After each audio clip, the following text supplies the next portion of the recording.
Boom, we're on. Today's guest, we've got Marvin Herbert. How are you, brother? Fantastic. Thanks for having me. Yeah, thanks for coming on. You've led a very interesting life. You've got over 70 convictions. You've been shot 5 times. You've been stabbed. You've been in prisons. You've ran about with the biggest names, not just in Europe, but worldwide. You know the elite. But you're trying to change your life. Well, you are a changed man now. But first of all, it's good to have you on the show. Thanks for having me. How have you been? You know what? It's been a blessing being free, you know. So when people ask me how I've been, it's amazing. Like actually being free from the restraints of the life choices I made prior to my transition, you know. Yeah. You've run about, like I says earlier, with the elite of the criminal underworld. But before we get into all that, I always go back to the start of my guests. Where you grew up and how it all began. Yeah. Well, it started in Liverpool. I was born in Fazakli Hospital, 1972. My dad was a Bayesian. My mum was from Croxteth. Very sort of conflictuous relationship from the off. Croxteth being one of the most racist parts of Liverpool at the time. And Irish and Scottish parents, my mum, and my dad being Bayesian, full Bayesian. I suppose the twang of his accent, the swagger of his body, his clothes, because he was like an old player into the transport game as a young man himself. He used to do a lot of the Sensimania importations for a while, you know. So my dad was in the world. My mum is one of many women, because I've got brothers. And I think there's about 15, 16 of us all together, brothers and sisters from all different mums all around Europe and the rest of the world. So my dad was pretty active out there, bit of a playboy. Earliest memories I had of Liverpool was Mount Pleasant School. And you know what, I want to put this out there because I've always wondered, because I've got one memory of the last fight I ever had. And as mad as it sounds, it's always bugged me, and I don't know why. I had a fight with a guy called Christopher Hatton in the bull ring in, it might have been 1975 or no, 1978 or 1979, it could have been, yeah. It was my last fight. I remember the fight was over a girl in the bull ring, and we had a fight in the bin sheds. A little ginger-haired kid he was.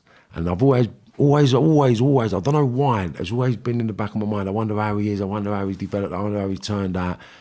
And yeah, Chris Fatton, that was the first memory. We lived across the road from the new cathedral in Liverpool, so it was a bit of a building site growing up. So we was over there playing all the time, doing all the camps, getting chased by the tramps. Fishy was the resident sort of down and out of the area. That's what we used to call him, Fishy, big beard fella. He used to chase us off. We used to do bits and pieces like naughty kids do, making camps and stuff. And then the first bit of trauma, because I relate everything in my life, it's ironic. It's all connected. It's all connected to the trauma, right? So the first bit of trauma was the Christopher Hatton fight. I don't know why that's been such an impact in my life, but it has, and it always will be. And then getting run over. I got run over on Brownlow Hill. Well, no, not Brownlow Hill. I was round the corner on Pleasant Street. We used to go to a Sunday school. How old were you? Maybe 5 or 6. Yeah, because I was 7 when we come to London. So it might have been 4 or 5 even. Mm. And basically, we used to go Sunday school. And basically, I'd done so well that it was giving out all the Christmas presents to everyone, right? And I'd done so well that they'd saved my present till last. This is what I've found out later. So they'd holding my presents till last, but they'd give all the presents out. So I thought instantly, they haven't got a present for me. So obviously I got the I can't remember the mindset I had back then, but I knew I was angry because I rejected. Yeah, I run out of there crying, run across the road, boom, I got hit by a red, TR7s. Do you remember the TR7s, right? So I got hit up in the air, and I remember looking and I see the people at the top of the bus, and then I've hit the floor. I ended up going to All Day Hospital. I had my legs in track, my right leg, the same leg that's got fractured when I got shot. That got broken. I got it weren't a pin, but it was like a traction weights on my leg to keep my leg separated. I was in there for a few months, and then we got out of there. Got better, and then hold on. Another bit of trauma. I fell over on a milk bottle and it went right through my leg, so I got a big scar on my leg there.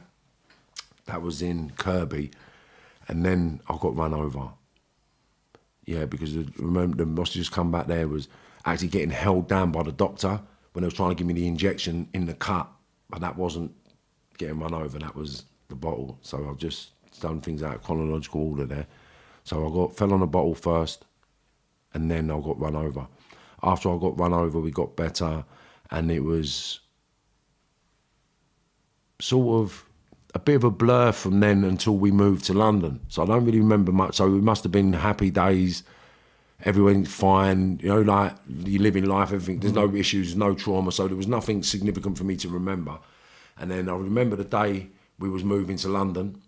It was like, we're moving to London. And it was like, what? We're moving to London and we're going to London. So we were going to London. And I remember going to London. I remember we moved from Brownlow Hill, which is the top of town, Bullring, to Chalk Hill Estate in Wembley, in West London. So that was the first experience of Londoners. So obviously, speaking like a Scouser, I was alien to the environment.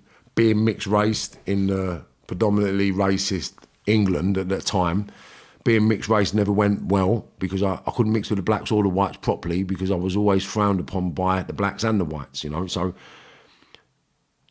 trying to fit in was always a challenge. And basically, I found a lot of comfort in sort of violence. From a young age? Yeah, that's what got me noticed. That's what got me accepted. That's what got me liked. That's what got me sweets, drinks, chicken, footballs, like fags. You know, like, you're my mate. And so if anyone had a problem, Marv, and then I'd fight or I'd do whatever it was, you know, like whatever was necessary. From that early age, I'd fight in little people's battles or fighting the older kids for the younger kids, like even fighting some of the younger kids' older brothers because I didn't like the way they treated them, sort of thing. So I didn't understand why I was different. Do you know what I mean? I couldn't understand why his mum didn't like me or his dad didn't like me, him being black. My dad's black, my mum's white. Why don't people like me? Like, I couldn't, it never resonated when I was a kid. So the release for that was always trying to please other people to get accepted. And that's when it started manifesting. Was that like a sense of bullying then, like mental torture, that people wouldn't accept you for your skin colour, for being from Liverpool, your act, do you know what I mean? Was it a sense? It's the same with anything, isn't it? It's just unfamiliarity breeds contempt, Yeah. I believe. Like, it's just part and parcel of the human programming system that we're all accustomed to, no matter who you are, no matter where you come from, right? And this is one thing I'm starting to realise with my development in the transition, right? Everyone's born with or programmed into some form of racism. No matter whether you're white, black, Chinese, Muslim, you don't like somebody. Your cultures don't like another culture. It's just an inherited sort of patheticness. Because I just believe racism, because of the due diligence I've done over the last few years, in genetics, in humans, and where we come from, where we started from, how we existed, I actually realised that the spectrum of a human being, that a lot of people don't realise, is every bloodline is black and white. So if every bloodline goes back 7 grandfathers, right, and I say this quite a lot, and people, I would implore them to go and investigate. 7 grandfathers, you'll see a black man. You'll see a black man, guaranteed. Right? Within the 7 grandfathers, usually 3 or 4th. So your grandfather, his grandfather, they'll be black, guaranteed. And if you're black, they'll be white.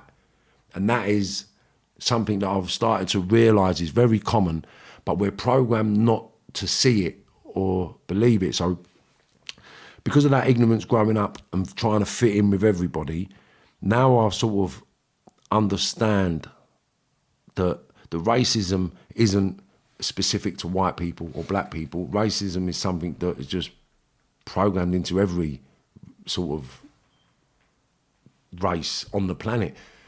and it's just learning to deal with it as an early kid growing up.